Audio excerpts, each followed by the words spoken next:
You guys are watching High Spot Podcast HSP on the Give Shot Network. I am Jeff Martin, alongside my tag team partner, the trendsetter Brian Berga. Yes, we are back here. We have our HSP End of the Year Award Show. We're going to take one final look back at the world of wrestling in 2024 with our award shows. You're ready to present trendsetter. I know you're looking forward to this just as much as I am. But guys, first and foremost, Happy New Year to all of you here on the Give Shot Network and everyone that's following us on all our social media platforms. If you can't watch us, make sure you listen to us on all podcast platforms, High Spot Podcast. But again, looking back on the year in pro wrestling 2024, and what an exciting time it was, Trent. That it really was. And we're going to take a look back before we move forward. But I want to let you guys know that very special announcement on January the 6th. As soon as Raw on Netflix is over, you can tune in to Give a Shot Network and make sure to check us out. So hit that notification bell because we are going live immediately after the first ever, the debut episode of Monday Night Raw on Netflix here on Give Us a Shot. We will give you all our post reactions to everything. It's going to be a huge night, a history making night for Give Us a Shot Network and, of course, WWE, as it is the first episode on Netflix. Thrilled to do this, trendsetter. So we're kicking off 2025 in a big way, but we're looking back here today in the world of pro wrestling for 2024. Listen, it's been a great year so far. So much stuff to talk about in 2024. If this is just an inclination of what this year's going to be in 2025, super excited for it right now. So many things happened, which we're going to break down now. But again, wishing everyone a happy new year. Hopefully they enjoyed their holiday season. And in a way, we're wrapping up 2024 in a bow here today on the show. That's right, trendsetter. And usually we have some awards that we give out. Everyone does it. It's like a tradition that we all hand out awards. And I'm pretty sure that this will just be the final, token for all these hardworking wrestlers here from AEW, WWE, TNA. But we're looking at the landscape of just the impacts that we've had in the world of professional wrestling. So we're gonna get kickstarted first with a big one, and that is the match of the year, trendsetter, the match of the year for 2024. And listen, I don't want to bring up all the runners up, but I know everyone's going to say that the Bryan Danielson match against Swerve Strickland was a sentimental one because of Bryan Danielson winning it in front of his family, winning it at their biggest event in All In, and also in front of Wembley Stadium, their largest. Oh, trendsetter, just try to be professional for just a little bit, especially with this one. I'm But sorry, we've but you're had talking about Brian Danielson. I can't be professional all right, here. I'll swerve it, no pun intended, into other matches as well. But You know you whose had that. house it is. You had another one with your friend and Brian Danielson and Will Ospreay too, and that was another one that a lot of people had given them their award to. But when you talk about just the biggest stage and just the biggest storyline and just a storyline that took over almost 2 years to get there with twists and turns, I'm going to go and say that we voted for this as the match of the year. And obviously, guys, respect your opinion, but this is ours. We're going to give it to you. The match of the year for us goes to Cody Rhodes and Roman Reigns, WrestleMania 40, the match of the year at WrestleMania. We were there at Lincoln Financial Field, and the emotion about this matchup, everyone had their theories. This was probably the hottest storyline going. And obviously, it culminated at WrestleMania with Cody Rhodes finally finishing the story and becoming the undisputed heavyweight champion. And of course, Roman Reigns, 1,300 plus days as the champion comes to an end, almost 4 years plus. And obviously, that is a big and monumental one, obviously, for Roman Reigns. Just history making trendsetter, and obviously one that people are still talking about today. And we almost didn't get here because of a certain Hollywood superstar being implemented into it. Actually, the same time last year, right when the Rock came back, we thought it was going to be him and Roman Reigns, and Cody Rhodes had to take a back seat. But the fans spoke. You people, they heard your voices, and as many people that want to complain that they wanted Rock and Roman Reigns, that was the dream match to go. People spoke, and we got Cody Rhodes and Roman Reigns, and we had the title change. Rhodes finally winning the WWE Championship. Listen, I never am one to believe in fairy tales, storybook endings, right? And you could say this was one of it, but to me, listen, you talked about Brian Danielson, you talked about Will Ospreay. There are obviously so many matches in 2024 from a standpoint of psychology in the ring, from amazing spots, from just one where the crowd was just on the edge of their seat every single time. I'm sure you could give me a huge list of them, right? In this case, I just look at it as if when you're looking at story and things that captivated people, the reason why I put this as match of the year is because it literally took 2 years to get to this point. We had WrestleMania 39 and what we all thought was going to be the, American Dream story where Cody Rhodes finishes his story. It didn't happen. And then you're thinking, man, this is such a huge, mistake. And now for that to have the scenario where continued another year, the chase, where so many things could have gone wrong, and the scenario that you mentioned before, The Rock putting himself into the main event, and then people chanting, "We want Cody," because people are like, "No, we want to see this finished. We want to see the story be done." No pun intended, right? And that's the first time in a long time, Jeff, that I saw the audience. I mean, the audience always wants to kind of dictate what they want to see, and whether the company listens to them or not, whether it's AEW, WWE, etc. Sometimes they'll continue and push forward. But in this scenario, it was just authentic, where the audience just wanted to see this storyline end, not necessarily the right way, but just see the storyline end the way they wanted it to end. And it was going to be Roman and Cody Rhodes at WrestleMania 40. We were there.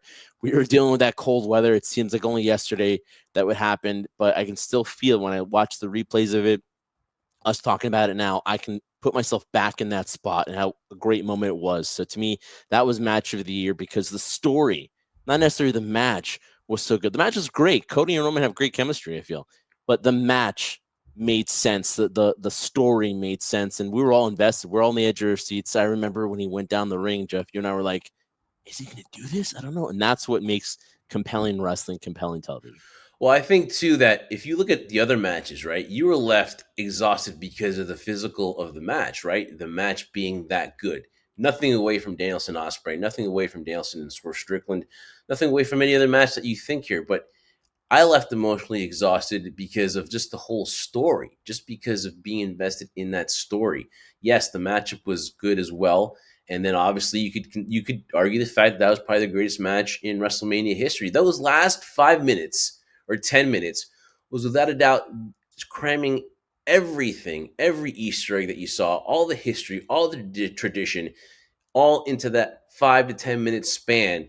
And at the end of the day, you were just left, just like everybody in that stadium, exhausted because you were so emotionally spent. So, yes, while you were physically spent on these other great matches too, the one that leaves you also emotionally spent too, to me, the most has got to be Cody Rhodes and Roman Reigns at WrestleMania 40. We were there. We saw it. We were also there at Saw WrestleMania grown 30. men cry, Jeff, and I was We one of them. did. I was crying my eyes out when it happened because you didn't think it was going to happen. And you saw WrestleMania 39, we were there as well. Probably the best seats we've ever had, thinking we were going to see Cody Rhodes finish the story there. And a lot of people were arguing. A lot of people the next day were booking and saying, hey, listen, man, he should have won. He should have won. Cody Rhodes should have won. And again, we were those Monday morning people, the Monday morning Quarterbacks. quarterbacks saying that, listen, this was the wrong way to go. And what happened, whether they intended it or not, whether Roman Reigns said, hey, this doesn't work for me, brother, whatever happened, and you can tell people are saying that Cody Rhodes came down, he knew he was going to lose. You couldn't hide that sad face, just as you couldn't hide that sad face when you knew he was going to main event WrestleMania 40. The people spoke, and they did it. Now, if you want to thank The Rock, or if maybe just cooler heads prevailed and they went with Cody, that at the end of the day was the right way to go, because you've got a tremendous story and quite possibly the greatest main event in WrestleMania history. Nothing more can be added to that, Jeff. In terms of, just like you said, everything you mentioned from the physical standpoint to the emotion, it just encompassed everything, at least in my opinion. I'm only speaking for myself when I say this. It's what you look at pro wrestling, you look at those moments, not to be corny about WrestleMania moments, but you look at those moments that you remember after time, and think, man, what a great time that was, or the build up to Rock and Austin, the build up towards Hogan and Savage, or, the Ultimate Challenge, or, the Iron Man match between Shawn Michaels and Bret Hart. And, you put this in the category wherever you want to, but the fact that this was a span of 2 years that was done without any, with obstacles in front of it too. It didn't look like it was going to pan out the way you might have anticipated when The Rock inserted himself into this. So, and that's again the match people want to see, Roman and Rock, to see if that actually happens in the future. Who knows? But for the audience, I felt, to have believed so much into this, and wanting to see the outcome and not wanting it to be interrupted anymore. That to me spoke levels of wow, the industry is really different from obviously the old regime that we used to deal with to this new regime where they're like, you thought I was going to go the other way, and they stuck their guns. They're like, you know what? No, we're going to continue the story because that's what the audience wants. That's what you're selling it to. And to me, that was the most satisfying thing of it all. So I think between 2023, late 2023, I can tell you exactly when CM Punk returned to WWE. From then on, with the Bloodline storyline, with AEW success, with their new TV deal, with everything that's coming up now, John Cena's farewell tour, Netflix coming up on Monday, this is probably, without a doubt, the best time in pro wrestling because everybody is doing so well. But I think that the whole emotion level we've been on since 2023, heading into 2025, I'm looking forward to what's going to happen. So many big things are about to happen. Roman Reigns is back. John Cena is back. Cody Rhodes is still the face of the company. He's still QB1. And so to me, you put everything together. This match has had everything. And that's why at the end of the day, it just supersedes everything else and is the match of the year. So, guys, what we did was we wanted to interact with everyone that's been so loyal to us on our social media. So we gave you guys a special IG award, and we wanted to do that. And Trendsetter, you can just sit back here, and obviously, if you've been on our social media here, we know what the call of the year was, and there was nothing could top the call of the year. Usually, it's a call by an announcer, by Michael Cole or Tony Schiavone or somebody there, but this one belonged to Samantha Irvin because she called the Cody Rhodes becoming the new, and then her voice cracking with all the emotion. If you want to make a point of why that should be the match of the year, then you have look no further than to the call of the year because Samantha Irvin calling Cody's win after defeating Roman Reigns has got to be the call of the year for 2024. Yeah, again, it encompassed all the emotion that we were dealing with, the emotion that the whole crowd is dealing with because they were so invested in this quote unquote story, not of Cody accomplishing it, but it's when you see a great movie and you see it and it doesn't end, and you see the sequel and you see the third movie, whatever, because you just want to see the ending of what's going to happen here, whether you agree with it or not. That's beside the point. When you saw it, and you saw Samantha Irving and the emotion she had because she's crying, and he's counting 1, 2, 3. That's powerful because, like, listen, they know what's going on. They might not know what the outcome is, but they know what's going on. They know the intricacies of what's going on backstage, and they're emotional. Michael Cole, the commentating was emotional. Everyone was emotional there, and to me, that just makes, in terms of what it to be symbolic here in terms of what they say, what this business is all about, and what sports entertainment or wrestling's all about. But it garners on emotion, it garners on investment, and when you do that and you get that reaction from that call, Jeff, that to me, if I'm Triple H or anybody in the back working on creative, that's the reaction you want. That indicates to me that I did my job well. And what a difference just 6-7 months happens because what a difference because now so we find out Samantha Irvin was working as all of us. She was kayfabing. It didn't mean anything to her. And then also her Ricochet is doing Ricochet stuff in AEW. So what a difference 6 months makes in the world of professional wrestling. She gets the call of the year, That's which still be an is iconic call, especially it the is. call she did with It AJ is. and Cody Rhodes in France too. Yeah. That's an iconic call as well in terms of atmosphere. So And regardless if we're she's into it or not, you we're can't just deny the joking, emotion. Samantha. Yeah. And we're just kidding, Samantha. We love you. We love you. Trendsetter, about emotions also too, there are shocking moments. There's shocking moments, and this was a year of shocking moments, whether it's outside of pro wrestling or inside pro wrestling ring. But to me, I want to give AEW some love because while this got criticized a lot, the women have been, to me, the bright spot, and nothing has been more than Tony Storm and Mariah May. And to me, if I'm going to say shocking, when Mariah May won that Owen Hart Cup, and she won that. But then turning on her friend Tony Storm, and you talk about shocking, where you would even see it coming. And we talked about the whole year, the whole emphasis was storytelling by AEW. It was, there's no stories. They're just putting on matches to make matches. It's about the matches. Where's the story? Well, we got one, and whether you guys want to complain about how it was done or there was too much blood, at the end of the day, it got us talking and talking to me in a more positive than negative. And hey, you can say other things shocked you, but there's nothing more shocking than Mariah May turning on Tony Storm. And that is why Mariah May is part of the most shocking moment of 2024. I mean, that picture says it all. Look at Tony Storm. We were there at the Forbidden Door and they were doing that dance, and everything looked so good. And then it was just part of some elaborate evil plan by the beautiful Mariah May, and she walks away here with the most shocking moment of 2024. Good for them. Good for Tony Storm. Good for Mariah May. That was a very compelling storyline.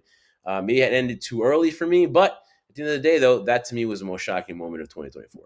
Listen, for all those people that think that Jeff and I we hate AEW, or specifically me bashing it and talking negatively about it, this is one for the history books, right? Because I'm actually talking something positive about AEW, and the real thing is we don't want it to go away. We don't want anything bad to happen. We just want it to continue. And I'll give credit where credit is due, Jeff. This storyline here, this scenario with Mariah May and Tony Storm, me watching it as a fan, I'm thinking, okay, I'm waiting to the moment that Tony turns her back on Mariah May. And for that to happen at the moment where maybe you weren't expecting it, that right there, I'm not an expert here, Jeff. You and I are just talking about wrestling because we love it, right? But to me, that there is what you want to do. You want to make the audience, you want to draw them in and then make them surprised. They're not expecting something. When Mariah did that, I was like, whoa, they got me. I was like, awesome. And you want to continue that momentum now. It's changed a little bit too in terms of the story. They could still go back to it, but for that particular moment in 2024, that was one of the most shocking moments that happened, not just in AEW, but in pro wrestling, because nobody was suspecting it. Bravo to AEW in that story. You hope they continue more stories like that into 2025. But if you want a model in terms of what you want to do for shock, interest, and that feeling that you never know what's going to happen, that was it done perfectly. Mariah May now has gone forward to be, a very dominant champion. I can go forward and say the fact that, you might not see her that much on TV because it's all about Mercedes Moné. That's for another show. But Mariah May had definitely showcased herself because when she first came in, she was a side piece. She was a sidekick. And then you saw her on TV more and more and realized, man, this girl can go. She can do stuff here. I like it. And then the mood started changing. Now you see this demonic version of Mariah May, still beautiful as ever. It's great. I loved it. It was, to me, one of the best things AEW did that year. Yeah, sure. And again, people will criticize saying, hey, they could have extended this for a good few more months. But at that time, though, it was shocking. And that's what, to me, they got. If they wanted to get the shock value, they did. And so for that, kudos to them. We talked about the stories. We talked about that was their biggest detriment this whole year and why the ratings were slipping to where they were. And for me, this one to me was a bright spot. And so hopefully this year they are putting more of an emphasis, I believe, into it. They've got the deal going now into 2025. So we'll see again if they can go upward, because it really can't get worse as far as the ratings now, right? It really, hopefully Don't it say doesn't that, get. I no. mean, obviously, Yeah. Rampage is no longer part of it now; it's just Collision. So we'll see now that they're streaming on Max as well too. We'll see what happens there. Although the first go around has not been too good, so we'll see what happens. And now it'll be hard to determine the ratings, but all that aside, though, that to me definitely was a winner there for the most shocking moment. Anyway, that's a couple to me that split. I mean, maybe they said too early, but a couple that got together in 2024 where I thought that it couldn't get any more better than Mommy and Dirty Dom, right? I didn't think it could get any better. But then Dom, you didn't think he could upgrade. Oh boy, and did he? Because him and Liv Morgan, they work. They just, to me, just continued it. And I didn't know how to feel because you get so invested into Mommy and Dirty Dom, and you're like, wow, how could these guys split up? But it just seemed like, and no offense, but it just seemed like he just got into another glove and it fit perfectly as well, right? And him and Liv Morgan, Dirty Dom, to me, were the couple of the year. And you want to argue with me? I find it very hard for there to be an argument here as the couple of the year. Look how great they look. Look at that mustache, Dom. I mean, he's strutting like a You're looking at peacock. the And mustache, Jeff? no, no, no. And I wanted to put the booty shorts on here, but this is a PG family show. But uh, I mean, come on now. Was there ever any doubt? I mean, Dirty Dom. I mean, it's just, and then coming out to you with the car and everything at Bad Blood. I mean, this couple just has it. So this to me is the couple of the year. Can you argue with me? Can you make one solid argument? Who better than these two right now? The reason I'm squinting my face is not because I'm arguing with you, Jeff. It's just, man, I did Who's not better hate than Dom? Dirty Dom more. I hate him now. And you're talking about heat right now. That's even worse, right? For the fact that he was with Mommy and now he's with Liv Morgan. Yeah. Listen, I thought the dynamic he had with Rhea Ripley was very authentic. It naturally flowed. I thought, man, you can run with this for as long as you want. It's going to work, right? And when the switch happened, which I kind of thought was going to, they were kind of showing elements of that could happen, right? And it happened at SummerSlam. And when it did, I'm thinking, ooh, I hope it works itself out. And it's been literally tenfold. To me, it's blown the mommy Dominic thing out of the water because these two, if you thought, Rhea and Dominic had chemistry, these people, Dominic and Liv have nuclear chemistry because it just explodes off on the camera where you're like, yeah, this works. It fits. It's great. I'm so happy for, I'm happy for Rhea for the fact that now she doesn't have that. She's now going on an individual road to be And a she's just exploded too as I well. mean, I still think she's a hypocrite, but whatever. She's a star right now, and who knows how much further she can go. Right, sky's the limit for her. But the same thing, I'm so happy for Liv Morgan too. I'm so happy for Liv in the scenario where she was probably in a situation. Again, it's only speculation that it was going to be a dead end. It's going to be a one and done. But this whole scenario with the shoulder and the injury and the story, this has continued on to this point, and it felt like it breathed a breath of fresh air into Liv Morgan, where we see the side of her. We've seen her as a heel before. And it's like, okay, this one is like, my goodness, Liv Morgan, especially that talk about promos, right?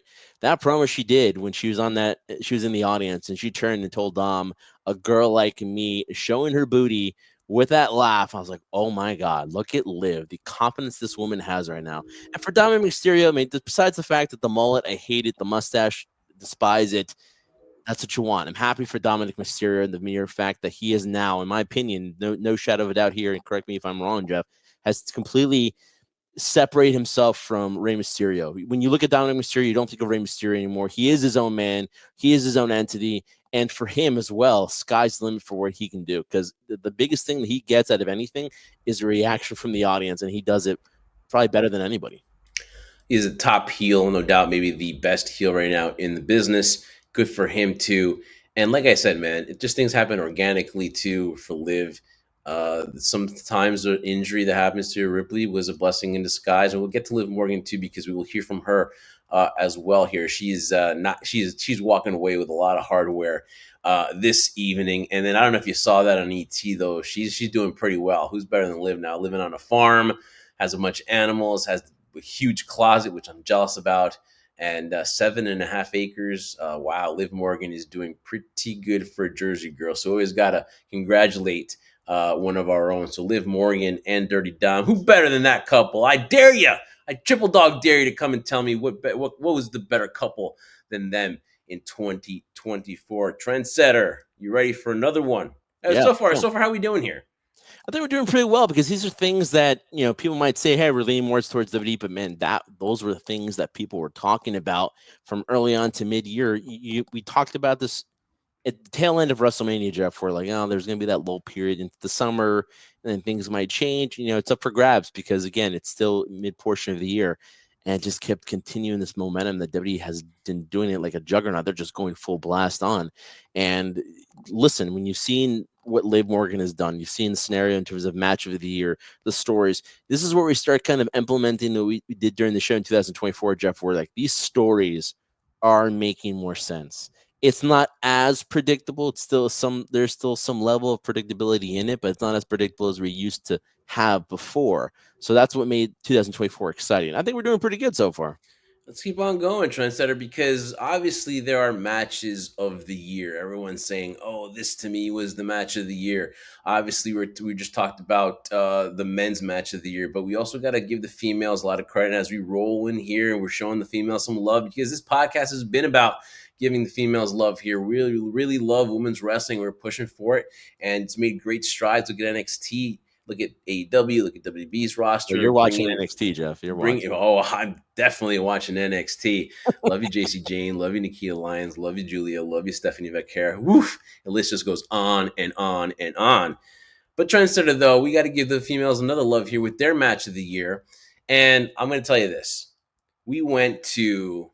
There's been a lot recently too. You could even say, the wrestling IWC can say, oh, this match between Mercedes Moné and some girl from New Japan in an arena that had 50 people in it was the match of the year. No.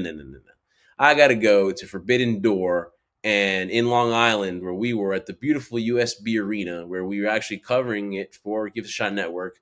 We were there, and we saw Mercedes Moné, and obviously she's had the heat. She's been giving you cringeworthy moments. There should be a whole category of cringeworthy moments for 2024, right? But if I got to give credit, one thing to Mercedes Moné is that she can wrestle. Okay, that is not her problem. Her problem is just relating to the fans and trying to invest and not have go away heat. But I digress. And then all of a sudden, I'm not paying attention. CMLL, okay. But then this drop dead brunette out of nowhere shows up in my life. And In your life. it's in my life, and I've not been the same ever since. And then this maneuver, which good lord, I've never seen before that she does, and she's wearing a cantily clad outfit to begin with, and it shows her assets, if I could say. This woman, Stephanie Vecchia, walks into my life, and I'm thinking, oh, I'm going to end up seeing her on Wednesday nights. I'm going to see her on Collision. I'm going to get to see her, on the AEW side. And then all of a sudden, this catapults this woman to getting WWE's attention, and then for her to pulling off this signing with WWE because of this match. So the importance of this is because AEW thought they had her in the fold. They thought that she was going to be signed for the money, but her dream was to go to WWE, which, hey, if that's your dream, go for it. But this match to me had so many implications that this to me why is the match of the year.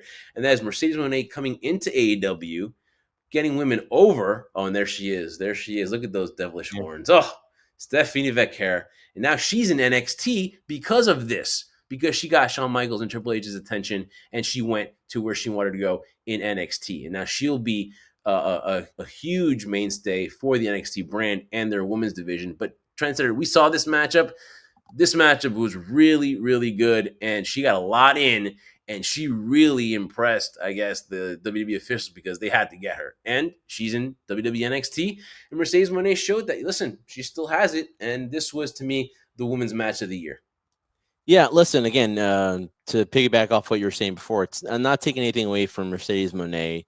Might not like her personality, might like her demeanor, might not like what she does on television in terms of promos, or just might not like her as a person in general. This had nothing to do with Mercedes Moné because you have to give 100% credit and respect to the fact of what she can do in the ring. She did that at Sasha Banks. She's done that Mercedes Moné, maybe not as consistently because injuries have plagued her recently, not now, but in the past have plagued her.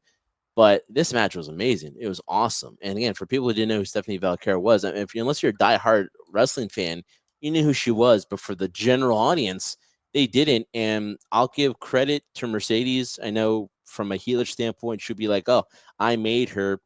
I don't know necessarily if you made her or not, but it was the right time, right place because Stephanie had to fulfill that opportunity, had to take advantage of that opportunity. You have a chance for a lot of people to see you more than the area in terms of whatever promotion you're working for.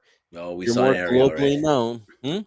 Oh, we saw an area, all right. Oh yeah, and she took advantage of that 100%. Literally, that was one where I said, "Hey Jeff, check this girl out," and it didn't take you very long to check her out Oh, because you're watching that match tentatively for the quality of the match, nothing more, Jeff. But not only is she beautiful and gorgeous, but she can go in the ring and she can yeah. do it, man. And she does it at a great level where to see that happen, and to me, it was more of also a feel good story too. I'm sure Tony Khan and AEW wish things had worked themselves out, but for her to have a dream to want to work for WWE and for that match to catapult her where people were now noticing her.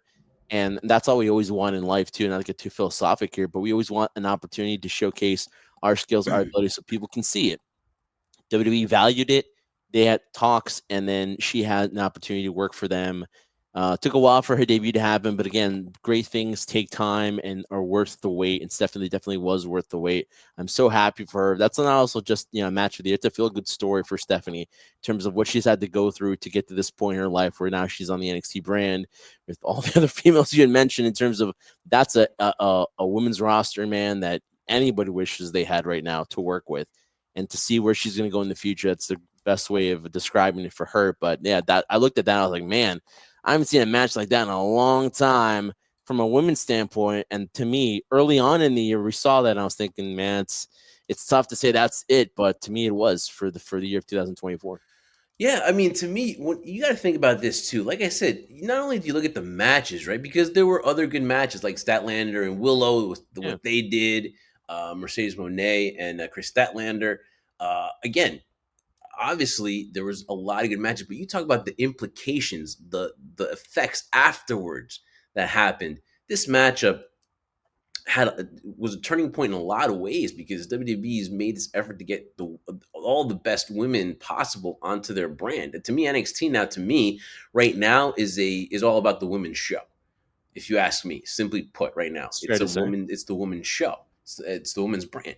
And to me, this was they got Julia towards WrestleMania season. Then they're able to get Stephanie Becker, and it's an embarrassment of riches. And we're all here for chasing your dream and be where you want to be. You chose to be your dream job and not take the money.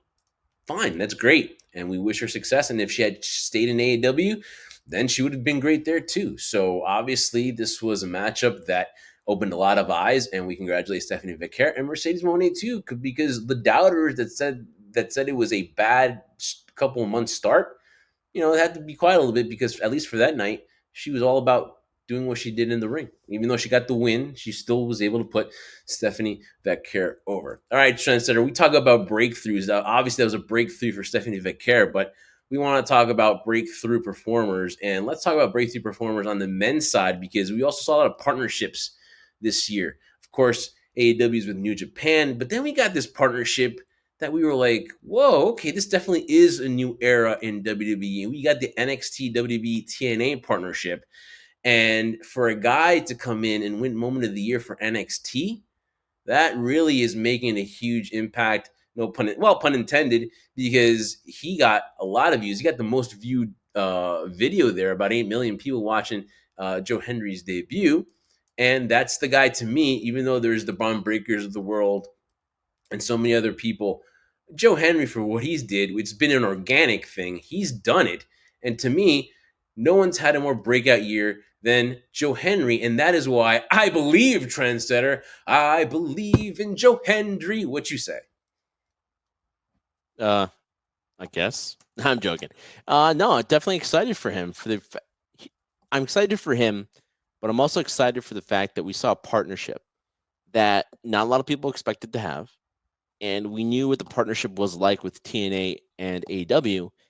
That didn't work out quite the way I'm pretty sure they hoped it would work out. Although if you speak to people that are there, then both sides, they would say it was great. But from a fan standpoint, it didn't really seem like TNA was getting a lot of love. To have this scenario happen, and for WWE, I wouldn't say it's a huge sacrifice, but to showcase again what you and I have talked about in terms of the old regime and the new one. The old regime would be like, there's no way we could have anybody from TNA ever be a WWE superstar / pro wrestler, right? It demeans us. But to allow that to happen on your programming, which means you're only building more interest for them to watch, to say, hey, listen, I've never seen TNA before. Look at this guy, man. Look at the audience. They know who he is. I don't. And he's on TNA. I'm going to tune. So you're willing to sacrifice your audience for them to go somewhere else. To me, is a huge sign of not just confidence from WWE, but confidence that this partnership could work. And that's not just the only one. I'll throw this one in there too, with Jordan Grace also working in NXT for a short period of time while she was on TNA contract. To me, that's amazing for anyone to think that that would ever happen nowadays. It's, the quote unquote forbidden door, which in my honest opinion, Jeff, doesn't really exist to me. It's only forbidden when certain people just don't want to work together and collaborate. Because to me, collaboration is the best part of everything because everyone wins in this scenario. WWE wins, NXT wins, and so does TNA. So to me, this was talking about feel good stories, right? We're talking about Stephanie too. This is also great because you see how hard he's worked, Joe. You see the fact that he's put in the time on TNA. People are rooting for him. They want him to finally win that big one. And when you have him on television, where he was actually competing for the NXT Championship, a title that he's not even working for the company, and for people to believe it could actually happen, and like, wow, could we actually have for the first time a wrestler from another company, contractually obligated to that company, be a champion here? It wasn't that far fetched to believe that it could happen, and that's the exciting part of what this new regime, this new era of wrestling, if you want to call it, has brought out. So yeah, it was a breakout performance, a breakout year for Joe.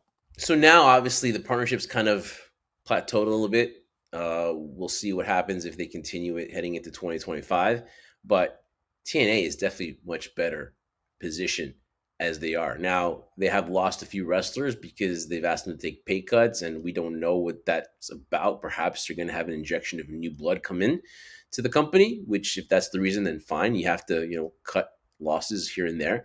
But they're going to go to bigger arena shows. Obviously, they're going to have one here on Long Island in the summertime, and they're looking to expand. And to me, without this partnership, without WWE, they're not able to do it. No, They got not that even talking exposure, about and as soon as they got the partnership, and as soon as they started the crossover, people were coming to the shows.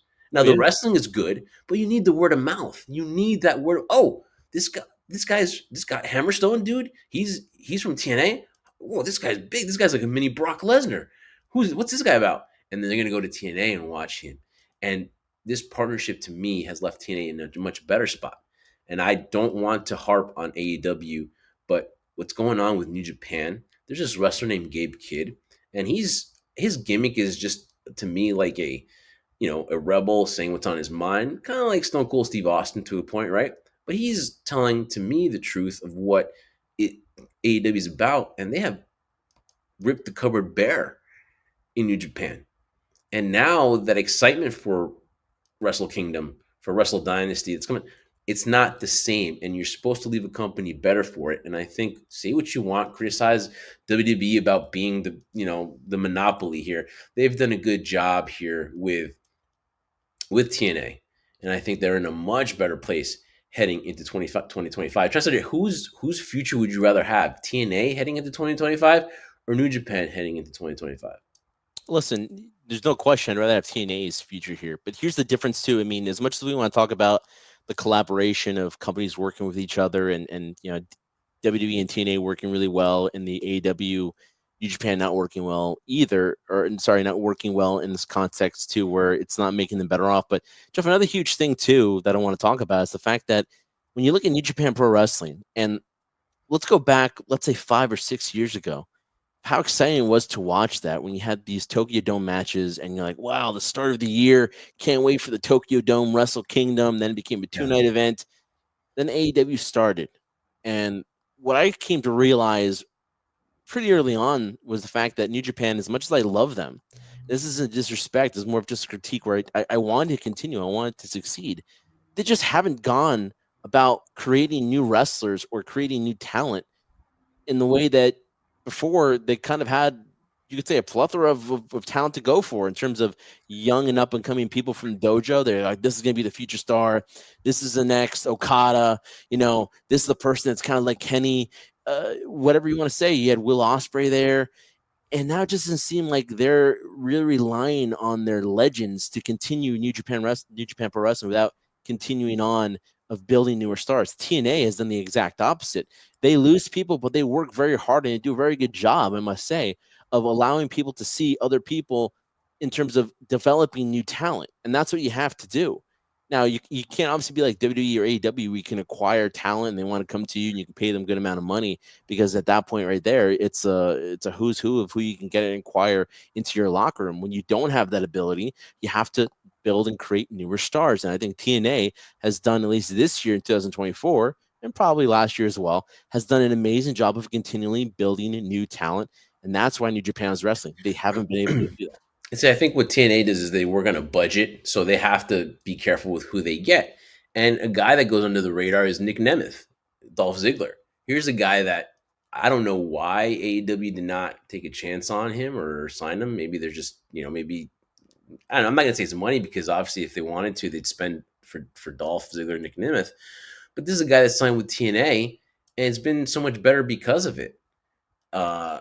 And so we'll see what happens there. Obviously, they have stars. Now Tessa Blanchard is back in the fold. They're going to lose people because WWE is not stupid. They know who's the up and coming wrestlers. They're doing this whole WWE ID thing, and obviously they've ID'd some people in that company. And one of them obviously is Jordan Grace, who is, it's not a rocket science to know that she's, unless something falls apart, she's going to be WWE bound pretty soon. But if they can do a point where it's like another farm system where, hey, they'll keep that talent there in TNA, let them get that exposure, and then they get fed to the company in WWE, that's fine. But to me, TNA is still profiting, and Tessa Blanchard comes back into the fold. Say what you want about her. Do you believe in second chances? I do to an extent. So let her be. Let her continue. If she f's up again, she f's up again, and then you never hear from her again. Then she's blackballed.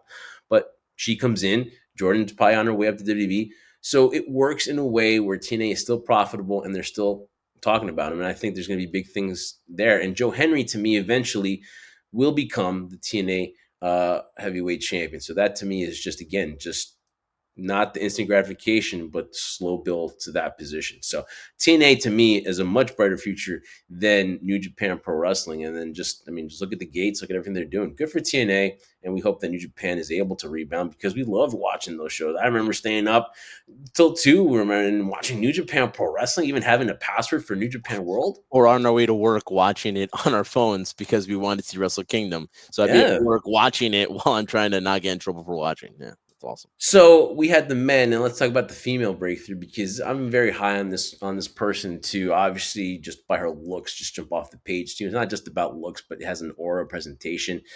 And again, she's walking away with another award here. Obviously, she won with the most shocking moment, but breakthrough. Now, she could have been to me female wrestler of the year, but there's other people had a better resume, obviously. But to me, she breaks out because this is really her breakout year. This is the first time she was in there, 2024, and obviously had the big rivalry with Toni Storm, beats Toni Storm for the championship, and she's just taking the ball and beating opponent after opponent. And she, to me, is the breakout artist. And Maria May gets 2 awards here. She wins Breakout Female Performer of the Year. So congratulations to Maria May. Is there anything else that needs to be said about her? I mean, she works it. She knows is an amazing heel. The psychology is tremendous. Her promo skills are on fire. You have to take a look at some of her promos, man. Like you get chills. You're talking about somebody that's like been in the business for like 20 years with her promos. You know what I mean? They're really good, and she works it. She's a great heel. The facials are awesome, tremendous. What's more to say about Mariah May? But she's a breakout, and she's one of the pillars to me now in AEW heading into 2025. It should be about her. Yeah, I hate using that term pillars. Just I think it's over. Well, I had to because they use pillars. I like know I crazy. use it there in AEW too, but no, what I don't think anything further more needs to be said about Mariah May. The only thing I'll add on to that, Jeff, is the fact that when you look at Mariah May's story, right, and it's always important too, because I feel like sometimes fans tend to lean towards somebody because there's just this natural thing, and it goes back to the fact that you and I talk about it constantly, that it factor that you can't really describe, you can't really explain, and you can't really manufacture either. It's just there, and either the crowd reacts to you or wants you or wants to be a part of your journey, or they don't. But Mariah May has done interviews where she's talked about the fact that she documented her journey. She wasn't really much of a wrestling fan. She watched it, was on off it occasionally, but then really encompassed it and said, I'm going to try this thing out myself. I'm going to see. So it separates itself a little bit from the fact that I'm sure a lot of people want to hear that, oh no, you need to say that you're a fan from the age of 4 years old and what was your first favorite wrestling match? But I think now the internet wrestling community or the wrestling fans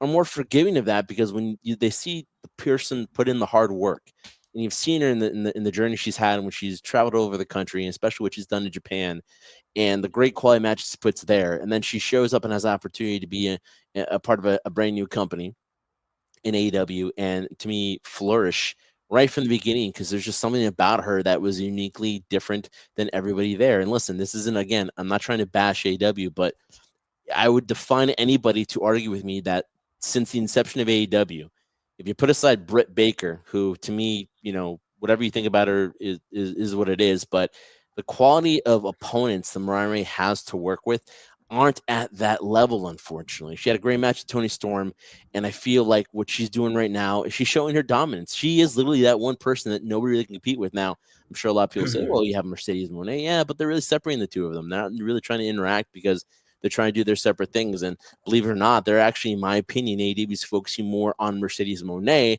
than they are their women's champion, Mariah May. Because here's the thing. With Mercedes Moné, again, I can't discredit any of her accomplishments and what she's done and what she can continue to do from an in-ring performance. But if you want your face of your company, your women's division, because you never know if Mercedes Moné might change her mood and might want to walk out the door. I'm not saying that's going to happen, but that is a possibility.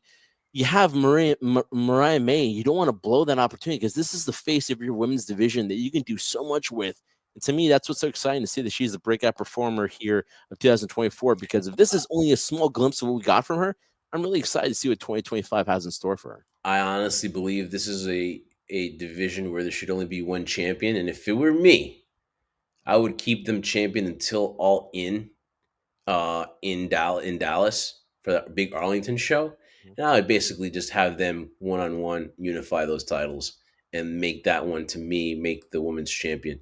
Right now, Tony Storm is lost her memory, so you can keep playing with that for a little bit longer. You don't need to do it till maybe the fall of this coming year, where you get her back in the title picture, right? Because she's back to being uh, Tony Storm, not timeless. So I would, to me, honestly, with the division, the lack of depth in it, I would say that, hey, let's do this, man. Let's have Mariah May and Mercedes Moné, winner takes all. The way that she's become a belt collector now, she's collecting belts. She's done it last night too. She beat Mina Shirakawa, and shout out to Mina because we love Mina too. Uh, so it's You she's the got to belt pick one, bro. collector. You got to pick one. She's Stop being I selfish here in can't. 2024. They're so they just get more beautiful and beautiful, dude. I mean, it's a tough problem to have. But back to this though, wouldn't you think it'd be great? Biggest show, Dallas, outdoor. No, I mean, sorry, arena show. No, I'm sorry, stadium show. Mhm. Winner take all. You book that match, Mercedes Moné and Mariah May. I mean, it's to me that's the way to go. To me, that's what I would build for. Listen, that's something that I'm sure a lot of people are talking about, and people want to see Mercedes and Mariah May go at it one on one for the title and a unification in terms of doing that. Hey, listen, I can't say I disagree with you. To me, it would just be a shame because the reason why you have a secondary title is because you can't always have everything revolved around the world championship. You want there to be more storylines. That's why we're seeing now secondary titles in the women's division in WWE for Raw and SmackDown. And to me, that makes sense because you have enough roster that can support that because you need that depth. Unfortunately, AEW doesn't have it. So as much as I would hate for it to go, because I'd feel take an opportunity away from, let's say, a Willow Nightingale, a Chris Statlander. Despite what you want to think about her, I think she has great opportunity there to But if you sort have no of. depth, though, why would you need another title? Well, no, that's my point. Yeah, You would want one for those yeah. individuals, but again, if you don't have the talent to work around it to make that title more significant, then there's no point of it too. So yeah, I think at this stage right now, the roster being the way it is, you'd be better off just getting rid of the TBS title, in my opinion. Yeah, I would agree with you. Mariah May honestly had the opportunity here tonight to go walk away and win a triple crown, win 3 categories here, because she could have won feud of the year. Her and Tony Storm, the build and then the feud, it was right up there. It just didn't last long enough because we got the shocking moment, right? It didn't have a proper build as you would want to see a turn, and didn't have the matches. But one of the feuds too, which I'm going to say this one to me came second, and it was really to me. Um, is probably the second best feud out there, and that was between Hangman Page and Swerve Strickland. I got to give them credit. To me, I love the burning of the house, which is really good. And for some reason, though, everyone seemed to turn to Swerve Strickland's side, and they turned on Hangman Page, which was odd. And I ended up rooting for Hangman Page. I wanted him to get his revenge too, and he did. And we had that matchup too with the syringes and all that Oh crazy God. stuff. And to me, that kind of uh, dropped that feud down a little bit because I just didn't like that matchup. Then you get a Hell in a Cell where now it's about concluding rivalries. Before we just got it in a pay per view or a PLE, and to me it was just like, okay, let's just have a Hell in a Cell match. It didn't culminate. It should culminate a huge feud, and this feud to me, say what you want about Phil Trendsetter, but to me, Drew McIntyre and CM Punk, because Drew McIntyre took himself to that next level during CM Punk's injury, really did a lot for this because his verbal skills, his mic skills, along with CM Punk's mic skills, because he was injured at the time. There really wasn't a lot of interactions till towards the very end. And then you saw this escalate. You saw things get personal. You saw inanimate objects take more importance than championships as far as a $2 bracelet, $4 bracelet, and you got a masterpiece in Hell in a Cell, one of the top 5 Cell in Hell matches of all time. The feud of the year here, in our eyes, is CM Punk versus Drew McIntyre, which culminated at Bad Blood in that Hell in a Cell. Obviously, there you have CM Punk coming out victorious, and Drew McIntyre took some time off, but he's back in the fold now. He's just picking up where he left off now with his situations with the Bloodline. But to me, Trendsetter, this is the feud of the year. Not much more can be added to that, Jeff. Let's move on. No, I'm joking. What I You want to don't want to talk about Phil. I don't want to talk about Phil at all. Brian Danielson, Rhea Ripley, they're all hypocrites in my opinion. But again, it's for another show. This is an award show. No, listen, man. CM Punk is what he is. He is who he is. He'll never apologize for that, let alone apologize for anything, I feel. That's what you get with him. To me, what I look at this feud is also, and here's another thing too, like we talked about the breakout performer of the year, right? You picked Joe Henry for that. Understandably so, and I agree with you. But another guy that was right there, in my opinion, was Drew McIntyre. This is another scenario of an individual similar to Liv Morgan that wasn't supposed to be in this position. And they took the opportunity, an injury to CM Punk, surprise, right? An injury to CM Punk. That body's breaking down, man. But an injury to him, which completely destroyed what WrestleMania was supposed to be originally. You have a guy like Drew McIntyre, give him one last opportunity. In my opinion, it was probably one last opportunity because if it didn't work out the way it is, I don't think he's resigning. I don't think that he's resigning him to a long-term contract, which he did eventually do. And he took that and he finally showcased to me what I had always seen. Now, a lot of people could say, oh, that the opportunity he had before the pandemic was his moment because he saw the crowd was excited when he eliminated Brock Lesnar for the Rumble. He eliminated Roman Reigns and people were going there. And then we had the pandemic. And unfortunately, Drew McIntyre had his moment, but in front of nobody. And then he was carrying the company in a pandemic where nobody was watching. I felt it was unfair. I always felt that he deserved, again, not deserved, because I feel he earned another opportunity to showcase what he could do. And this was it. He had the ability with no restrictions. And again, I think a lot of this has to do with the theme here, guys, of the new regime where he was given an opportunity. All right, you go out there, you sink or swim. It's up to you. And he nailed it out of the park. He showcased, he surprised you, even you, Jeff, and a lot of people like, wow. Yeah. Drew McIntyre can actually talk. He's actually saying things that make sense. It's no longer the sexy Scotsman and all this stuff he's trying to do to be entertaining to the audience. It's him really speaking his truth. I mean, that's another word that gets overused too, his truth, right? But speaking in a way that's true to his character of what he is. And it was amazing. And you're right. He had to carry it all the way through until CM Punk finally came back. And CM Punk does what he does on microphones. It's a magical thing. I'll take nothing away from his mic skills and his ability to get a message across and connect with an audience. But man, the personal animosity between these two felt, as much as it probably was real that they don't like each other in real life, it was great. I admire, respect the professionalism for both men. And you're right. The mere fact that we were talking about an undisputed title match, a world title match that could possibly happen. And then when WrestleMania ended, it was all about a little small, it's not a $4, Jeff, or $3. It's a 99-cent bracelet.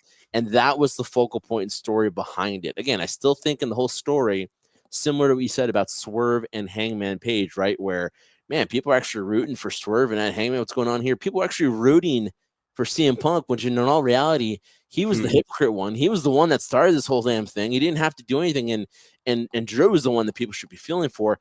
Again, regardless, they both stayed in their lanes and they both did what they were supposed to do in terms of getting us intrigued and wanting to see this. We thought it was going to be a one-off. That didn't happen. Then we go and see CM Punk screw Drew McIntyre again. They have a match, in another country, and you think it's done there. No, it's 1-1. We get that third one to end it, like you said, an event or a type of match that has been kind of abused to a certain degree. A Hell in a Cell match. You pick your moments when you want to do it. It was the right moment because that was the only way you're going to get a resolution to this rivalry at Hell in a Cell. Did an amazing job there as well. Bunch of staples, blood all over the place. It's what you want. Saw blood, yeah. And the ending was amazing in terms of how they ended it with the bracelets instead of thumbtacks on the floor. Again, great job. To me, CM Punk, we know where he is. He can do basically anything and not really get in trouble for it, or people would say, oh, he missed the ball on that one. Drew McIntyre, to me, was a breakout performer this year as well. And I think a lot of people need to give him his flowers if he doesn't have them already, because he showcased that he is at that level that myself, and I'm sure a lot of people thought he was in. And to me, more importantly, Jeff, if you're a company like WWE and Drew McIntyre is doing this good and you signed to extension, wow, I just gave myself a whole bunch of year of stuff to work with. Yeah. It's end of riches for WWE to use him and what he can do in any situation now. Yeah, the match quality was great. Went from SummerSlam when Seth was a guest referee. Then you had a stipulation match in the second one. Obviously, CM Punk screws Drew McIntyre in his title match against Damian Priest. So obviously, there's a reason to go against CM Punk, but people still rooting for CM Punk, even though he screwed Drew McIntyre twice out of the championship, right? Yeah. And then we get that bad blood match, which was a masterpiece inside Hell in a Cell, and it was bringing back to the legacy of Hell in a Cell. It was 26 years, right? Yeah. 26 years to that Hell in a Cell match between Shawn Michaels and Undertaker, and boy, what a nice tribute that they did for that. It was tremendous, tremendous, and obviously Drew will not go empty-handed because he'll take an individual award because he wins hot on the mic. He wins the award too because obviously he was a MVP. He could have been MVP as well. But Drew McIntyre on the mic, he was fire on the mic, trendsetter. Can't say more about Drew McIntyre. Throwing his flowers, going to be a big, big part of SmackDown, as I believe the rumors are saying that he will move to SmackDown as soon as this thing on Netflix is over. I can see him feuding with the Bloodline. I could see him and Cody. Obviously, we're getting that tease. Man, oh man, Drew McIntyre has a tremendous 2025, but it doesn't happen unless he doesn't take it to the next level on the mic, and he did. And no one's had more of an effect on that microphone. CM Punk is good.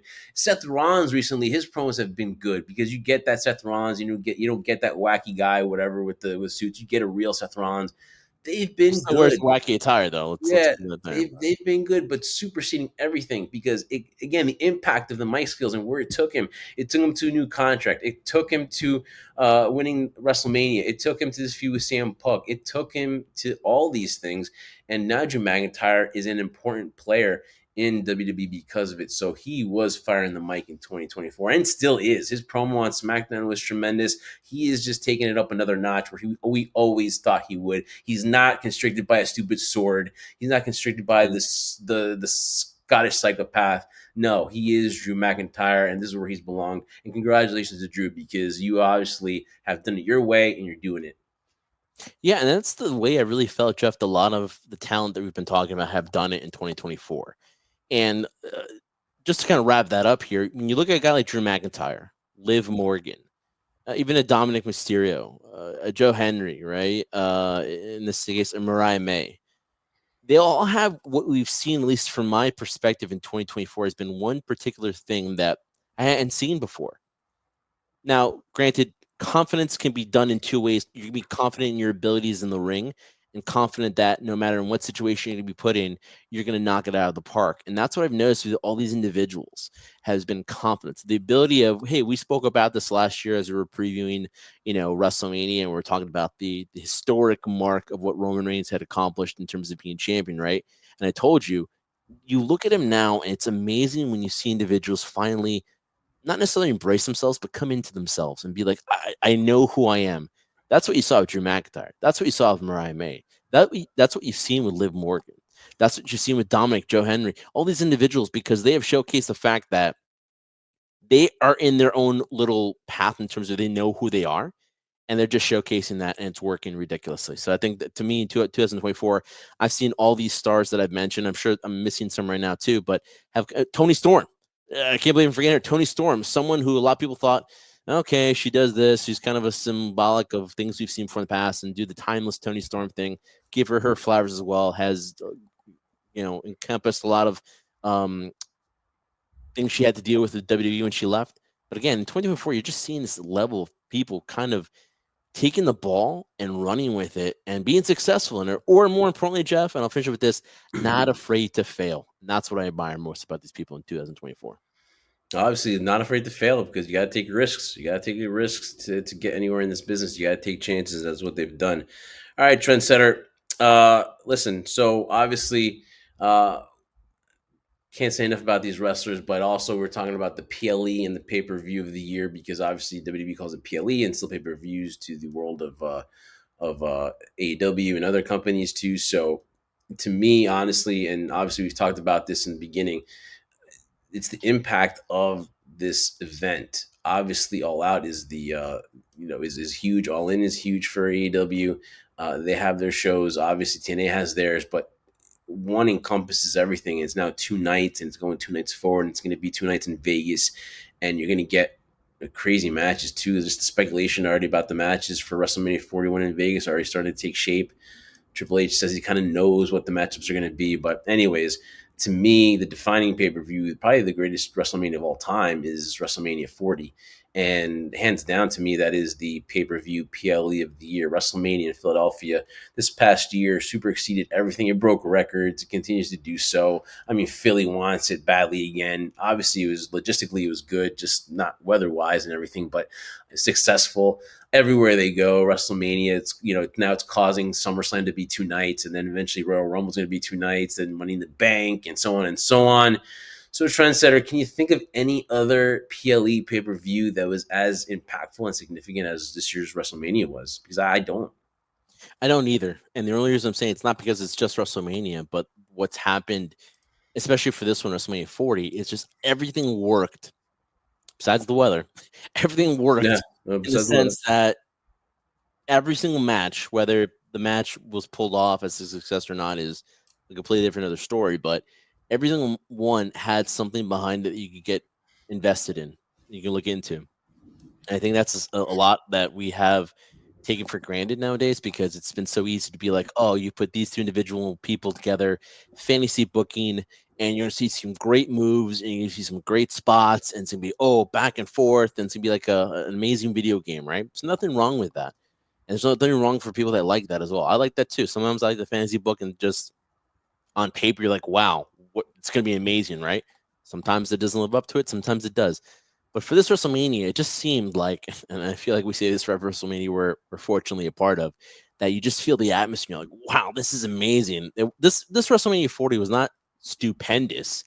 It was amazing. It was probably one of the best WrestleManias I've ever had the privilege of seeing. Now, granted, we're there at WrestleMania where the hypocrite Daniel Bryan Oh, won there we go. the title, and you had the whole crowd chanting "Yes, yes." You're around that atmosphere in New Orleans, where like, man, this crowd's crazy. It's amazing to be part of this type of electric atmosphere. WrestleMania 40, man, to me, even though it was earlier on in the year, to me, just encompassed everything you want in terms of pro wrestling, sports entertainment, because it allowed you to just sit back as a wrestling fan and be like, I want to see how this plays out. And to me, that encompassed it more in 2024, which was WrestleMania 40 in Philly. Does it go back to it? I don't know. If it does, man, I better have a lot more hot chocolate with me because it was freezing there, but well worth it because, again, we talked about match of the year with Roman and Cody. We talked about the story. You can't duplicate that, you can duplicate the excitement for it. I think WrestleMania now more than ever has that ability. Before in the past, it was always exciting, but now when WrestleMania 40 ended, everyone was like, I can't wait to 41. And we're almost Yeah, there. So and it's left you satisfied too. Not a lot of WrestleManias leave you satisfied. Like the people at 39 wanted to go home happy. They wanted to go home with Cody Rhodes winning, and they didn't. So they didn't get that happiness, that happy ending. They got the finish the story the next year in Philadelphia. So obviously they left happy, over satisfied. yeah, To but be even though we didn't honest, get the ending we wanted though at 39, Jeff, it was still something like, okay, well, what's gonna happen? We still left us anticipating what could be, as opposed to be like, oh, well, they did it. We didn't want to see this, but they happened anyway, or just feeling really, sour about it too. And I'm sure people were burning their stuff too. But again, as much as we were disappointed in 39, it still left us anticipating what 40 was going to bring. So to me, I think that's what the difference was compared to other WrestleManias in the past. So obviously in award shows, there's obviously the everyone gets the praise as the lead actor and the lead actress, right? But yeah, I don't call it supporting roles. I call them MVPs because obviously in the world of sports, we call them most valuable players, but not the best player, right? Most valuable to their team. And so there's a difference. Being the MVP and being also the best player is, to me, is a whole different thing. There should be different awards to, and that's why this year we're adding the MVPs because the MVPs are just as valuable as the best performer, right? So to put both of these together, just so that we can go to so that we can send the fans home happy tonight. I'm going to put the MVP on the men's side and the MVP on the women's side first. Let's go. Tony Storm is the MVP to me of the females, and she to me wins the most valuable player as far as on the women's side. She obviously we talked about her. We talked about her taking a chance and doing this whole timeless thing, and she took to me, which was a nice, happy-go-lucky Tony Storm and turned her into this amazing character that everyone got behind. And she did it organically. She took a chance, and to me, she was the best thing in that women's division for that time in AEW. And she made a star in Mariah May. That was a great feud. That was a great match. So to me, she is the MVP on the female side. Obviously, you can say Rhea Ripley, you can say Roxanne Perez, you can say all these other people. But to me, Tony Storm, I only wish that she didn't go away too fast. Right? I wish it would have lasted a little bit longer, because then she really would have qualified to me for the female wrestler of the year, because she was right up there. She was right up there early on in the year. Yeah, as train's going by, it agrees Train with goes you. by, and I got to go because my right. Anyway, so Yeah. so obviously, I think she was in the running, but to me, MVP is not a bad award to walk away with too. And we'll see where her reverting back to Tony Storm and losing her memory since losing her titles, to see where that goes. But to me, though, she's the MVP. And on the men's side, trendsetter. I mean, dude. I mean, there's a lot of MVPs. Swerve, Danielson, a lot of people, even in the company WWE. McIntyre could have been an MVP just for what he's done too, right? He was there too, but you look at WrestleMania again, and this is why WrestleMania to me is important.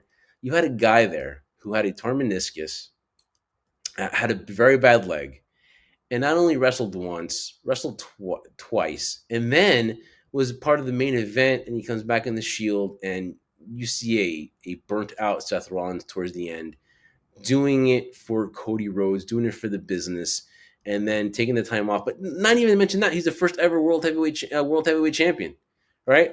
And then he took that belt, which is the workers' belt, because Roman obviously would take his time off, and he made that title. He made that title for Gunther. He made that title for whoever's had it.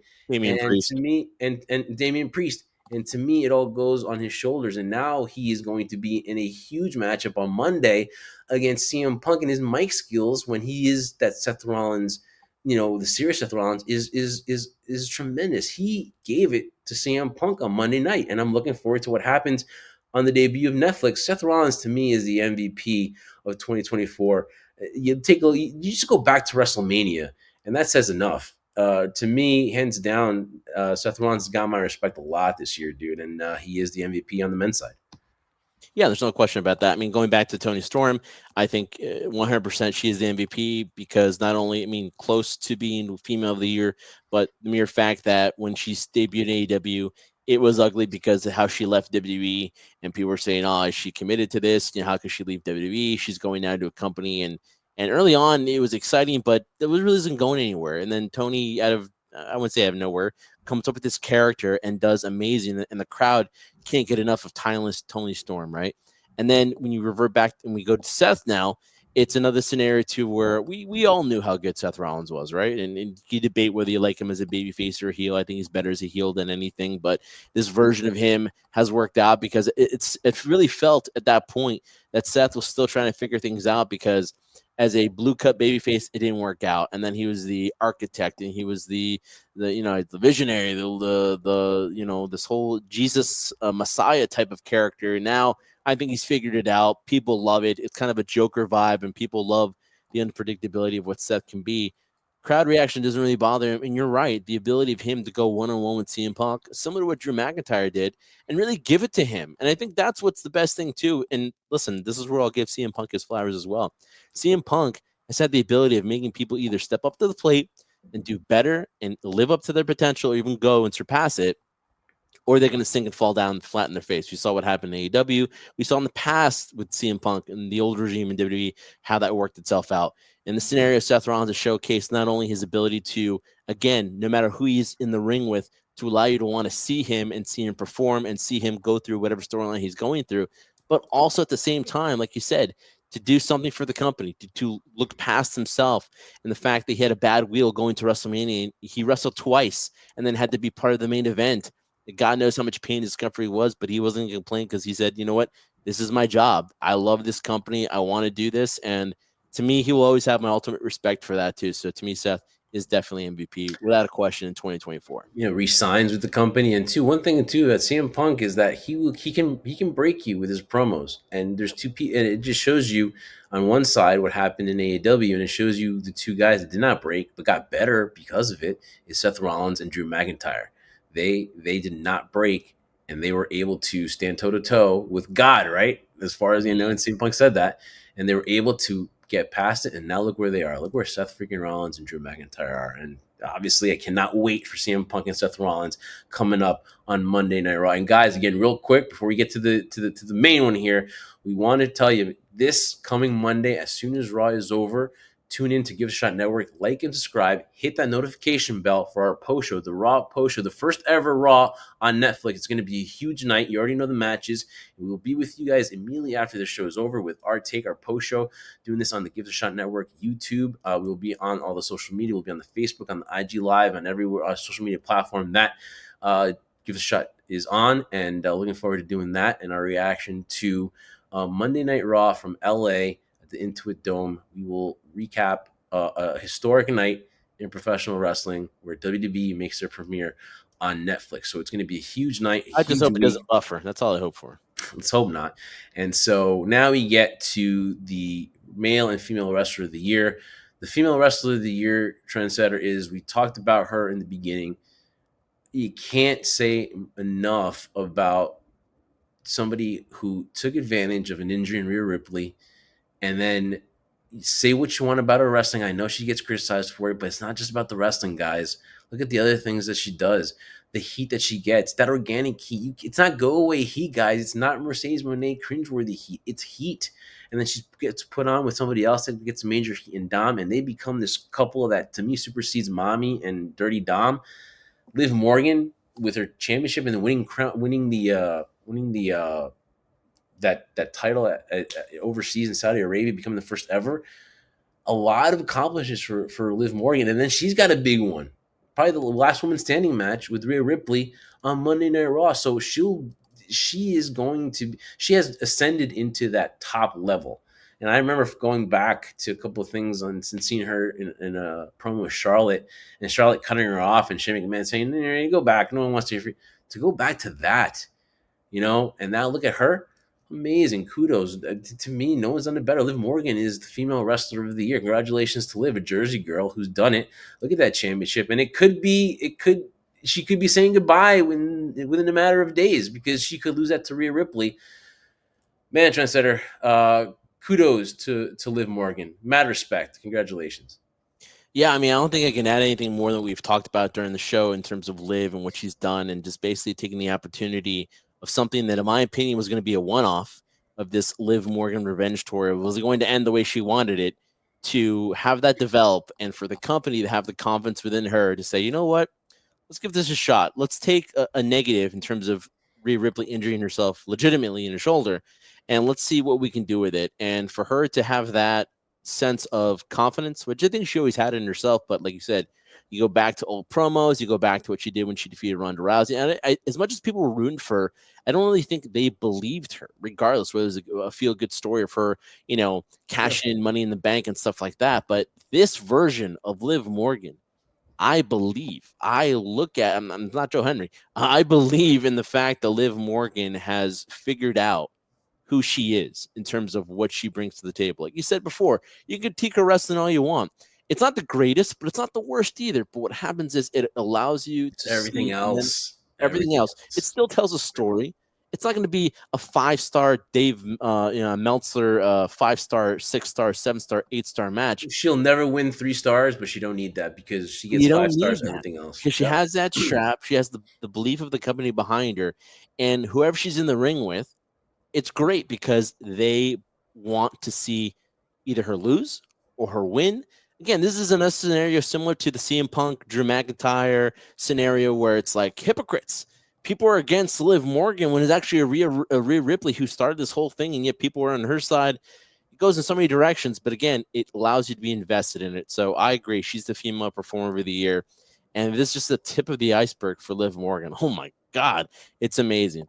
I hope she retains her title. I think she's more valuable with it than without it. I don't think Rhea needs it. That's a story for another time. We'll find out what happens after Raw is over. But in this scenario, Liv has done exceptionally the best year you could ever ask for. You get Punk and Seth Rollins, you get Rhea Ripley and Liv Morgan, you get Tribal Combat with Roman Reigns, Sol Sikoa. You get Drew McIntyre and Jey Uso, and so much more. The Rock, John Cena's farewell. Travis Scott's going to perform. You might see the returns of Alexa Bliss. You might see all these crazy things happen, and there's really no time. It could Yeah. be an hour show. It could be a 2 hour show. It could be. It is going to be unbelievable. I am so excited for this Monday, and I'm excited to be able to come on with you guys afterwards and talk about it. Guys, the male wrestler of the year for 2024. I mean, he won the major one, the PWI one, right? The wrestler of the year for 2024. And now he's going to win this award. He's won several awards too. The man, the QB1 takes the top prize, and that is as the male wrestler of the year for 2024. Cody Rhodes, the American Nightmare, obviously in a feud now with Kevin Owens. Love to see where that goes too. Taking a little step back from the Bloodline feud as well, which I think we all needed a break from that. And now, obviously, we'll go to the Royal Rumble and take on Kevin Owens in a ladder match with both titles, the Winged Eagle uh, and also the Undisputed Heavyweight Championship. And this is a feud that I'm excited about too, because Kevin Owens is much better as a heel. So I love this. I love this back and forth. Yeah. Cody's delivering great promos with Kevin, so obviously they bring out the best in each other. But honestly, there's really no doubt. The man's been the champion. I mean, the man has continued where Roman Reigns left off, because obviously, if there was a drop off, remember back in the '80s, if business was bad, and I said business, I think I said like Dusty, if business was bad, True he though. would not be the champion right now. So going into Netflix, going into these huge things, Cody Rhodes has been a huge part of it. The company has not lost momentum, No. because that's how usually you measure things, right? You check out business, you check out merch sales. Cody's been leading that, so that you really did not miss a step. Yes, you missed Roman, but you did not miss a step with the new QB1, and that's all you can say, man. And Cody Rhodes has delivered in the ring too. Uh, PLEs are now overseas. Royal Rumble's going to be in Saudi next year. Can you believe that? The company just keeps growing, and Cody Rhodes is a huge part of it. And there's no reason why he should not get thrown his flowers and get all this stuff. And he is by far the number one wrestler of 2024. Listen, when I look at Cody Rhodes and everything he's accomplished right now, I mean, for people who want to dispute it, hey, you're more than willing or able to dispute it. Great. I'm sure there are a lot of people you can bring up in terms of had their stars of the year and deserve that accolade too. But when you defeat the most dominant champion in our modern era and you beat him and you lose him the year before and you beat him again, one of probably the biggest WrestleManias of all time, you get that automatically, I feel. And you're right, business hasn't dipped with him as champion. And, I think the first indication, not only when you look at the numbers in terms of, merch sales, ticket sales, and stuff like that, but when you look at the scenario of, is the audience fed up with this? Are they getting tired of it? I don't think they are. And Is so, the smart ones, the IWC fans that are like, oh, yeah. those are the ones, because I want to finish the story, but then you're really so quick to turn on Cody, and on Cody. You're not the real fans. Honestly, you're not. You're not. No, and again, they're entitled to their opinion, but the mere fact that when you look at that live crowd and that audience, and you watch him on SmackDown, or you watch him show up on Raw, whatever the case might be, or you saw the reaction at Saturday Night's main event, the crowd is still behind Cody. They still want him as champion. They still want to see him succeed and go through his adversities. Because again, if you were to take the title off him now, I feel there's still some stories there with Cody that people want to see.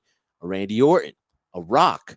Do we see a Roman Cody 3? I mean, I think that's still likely going to happen in the near future, or at least something that could treat people's attention to say, I still want him to be champion, because not that I have some false hope that he's going to break Roman Reigns' record, but I feel you have still things you can do to put more eyes and more butts in the seats. And now with this move to Netflix too, listen, as much as people want to hate it too and say that, Cody walks around like a heel because he's wearing the suit and holding the title like the NWA title, like Ric Flair and all these heels used to do in the past. But what better face, no pun intended, in terms of baby face, do you want for your company than a guy like Cody who can represent that? And to me, what I felt really proved it and sealed it for me, not because I'm falling in for the story and I want him to finish the story and it's for Dusty, no, but he showcased something and I think overcame a challenge that not many people could do, especially in this modern era.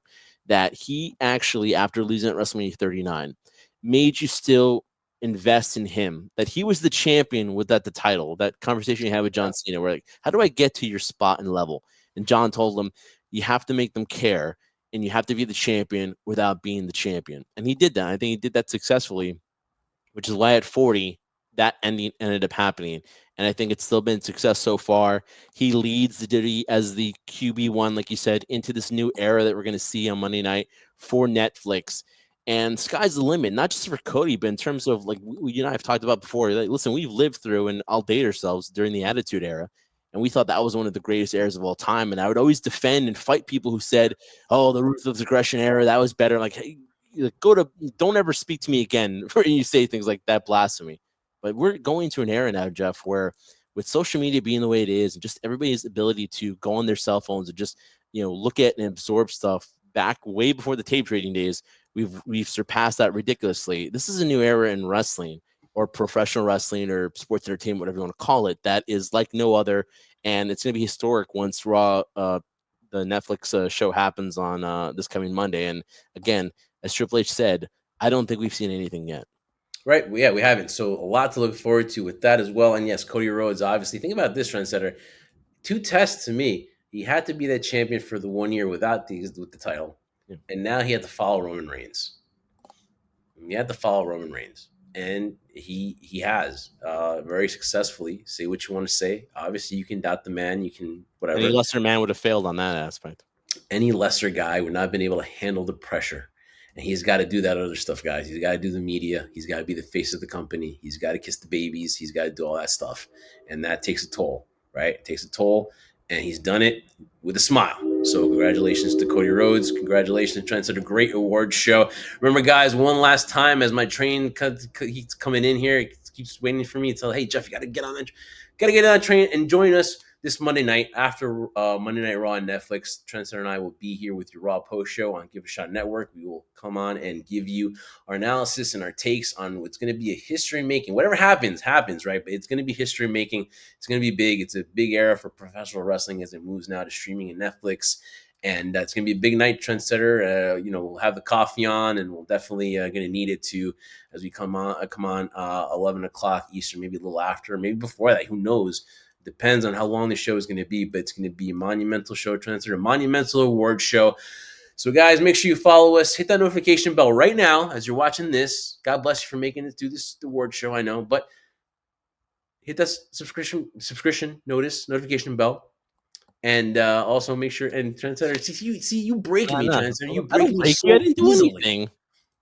Oh man, I gotta be more professional because the Trendsetter breaks me. So, anyways, hit that notification bell and make sure you follow us, and we'll come on as soon as Raw is over. And you catch us, we'll give you our take on Monday Night Raw. But follow us on all our social media at iSpot Podcast. Thank you so much for the follows on Instagram. Over 31,000 follows. That's great. Keep it up, guys. Always Follow appreciate us on it, guys. X. We are on TikTok at the High Spot Podcast. Make sure you follow us there.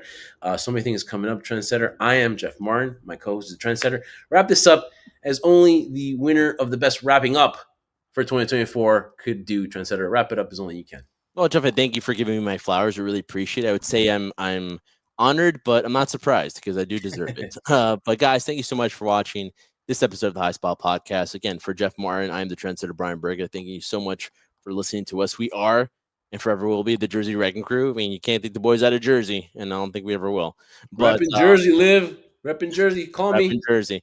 And looking forward to a 2025 that will be full of a lot of surprises, a lot of twists and turns, but we will be experiencing that with all of you guys here on the show with Give Us a Shot Network. We really appreciate their support through 2024 and now through 2025. So, guys, thank you so much. Remember, all of last year, as we wrap up 2024 and go into 2025, we did this for one reason and one reason only.